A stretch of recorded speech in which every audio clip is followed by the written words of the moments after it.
When you think of corporate titans clashing, you probably picture a dramatic courtroom scene.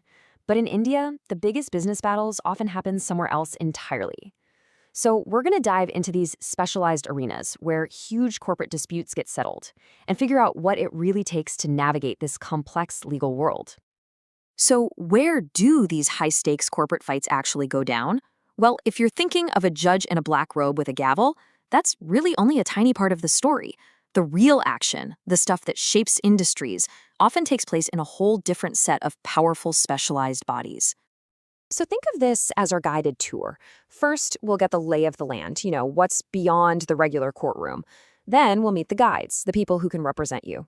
After that, we'll explore the main regulatory arenas themselves. We'll even look at some huge real-world battles. And finally, we'll see what happens when you need to appeal a decision and climb that ladder. All right, first things first, let's get our bearings. The world of corporate law in India is so much bigger than just the traditional court system. It's actually a whole ecosystem of specialized authorities, each one designed to handle very specific kinds of disputes. Now, the key concept to get your head around here is something called a quasi-judicial authority. It sounds complicated, but it's not.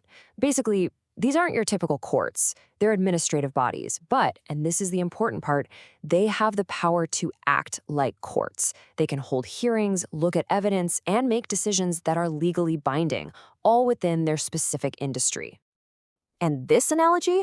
It's perfect. Imagine trying to referee a cricket match using the rules of football. It would be a total disaster, right? Well, that's the idea here. These authorities are like expert referees for their specific sectors: telecom, finance, competition. They know the unique rules of their game inside and out. Okay, so if you're a company and you're headed into one of these specialized arenas, you can't just go in alone. You absolutely need an expert guide. And that brings us to the next logical question: who can actually represent you? This is a really crucial question, isn't it? In a traditional court, you just assume, okay, I need a lawyer. But in these tribunals, the field of who can represent a company is actually much, much broader. And just take a look at this list. It's pretty surprising, right?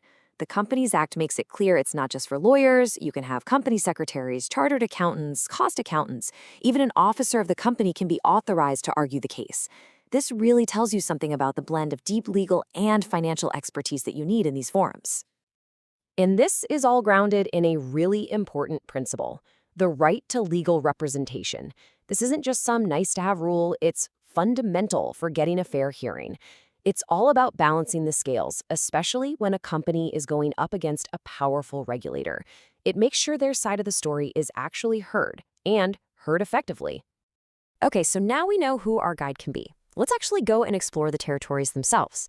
We're going to make a few stops at 3 of the most important regulatory arenas in India's entire corporate world. Our first stop is a really big one: the National Company Law Tribunal, or as everyone calls it, the NCLT. This is pretty much the main stage, the primary quasi-judicial body for most issues that have to do with Indian companies. So what's on the NCLT's plate? Oh, just about everything. It's the go-to place for mergers and acquisitions. It settles disputes that come up under the Companies Act. And, maybe most importantly, it oversees all insolvency and bankruptcy cases. This was a total game changer, designed to fix a judicial process that was so slow it could leave businesses stuck in limbo for years. It's a real powerhouse. All right, next up on our tour, let's meet the market watchdog. This is the Competition Commission of India, or the CCI. Its entire job is to make sure there's a level playing field for every business out there. The CCI has a pretty critical mission. It has to review huge mergers and acquisitions, what it officially calls combinations, to make sure they don't end up hurting competition. It also hunts down cartels and other shady anti-competitive deals, and it's the body that steps in when a massive company tries to abuse its dominant position in the market. And for our final stop on this whirlwind tour, we're visiting the guardian of India's vast financial markets, the Securities and Exchange Board of India, much better known as SEBI. SEBI's entire world revolves around 2 things: market integrity and investor protection. It's in charge of regulating the stock exchanges, the brokers, all the middlemen. But its #1 job is protecting investors. And it has some serious power to investigate and punish big offenses like insider trading and market manipulation.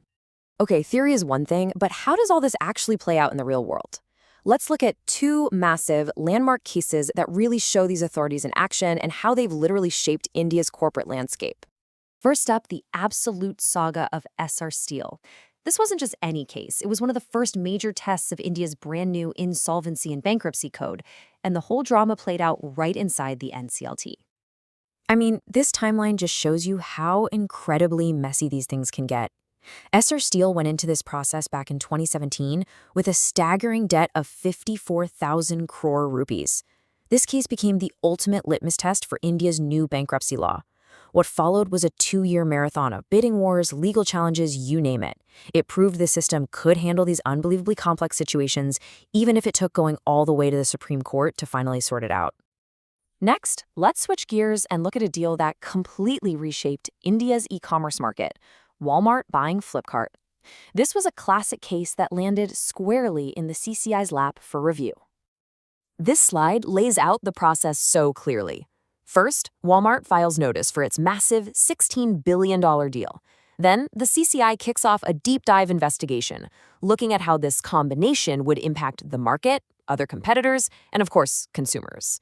In the end, it gave the deal a green light, but, and this is key, with specific conditions attached to make sure the competitive playing field didn't get tilted.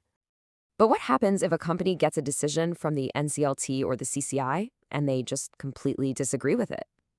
Well, the journey doesn't have to end there. There's a very clear path for them to appeal. And this table here gives us a perfect roadmap of how that works. You'll notice something interesting. Decisions from both the NCLT and the CCI go to the exact same place for the first appeal, the National Company Law Appellate Tribunal, or NCLAT. Now for SEBI, the first stop is a different place, the Securities Appellate Tribunal, or SAT. But from there, from any of these appellate bodies, the final stop, the last word for all three, is the Supreme Court of India. And all of this brings us to the final, really critical question.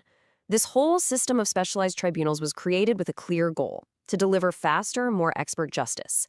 But as we've seen, it can also lead to some incredibly long and complex legal fights. So, does this specialized system actually lead to better justice in the end? Or does it just add more layers of complexity? That's the big question for all of us to think about.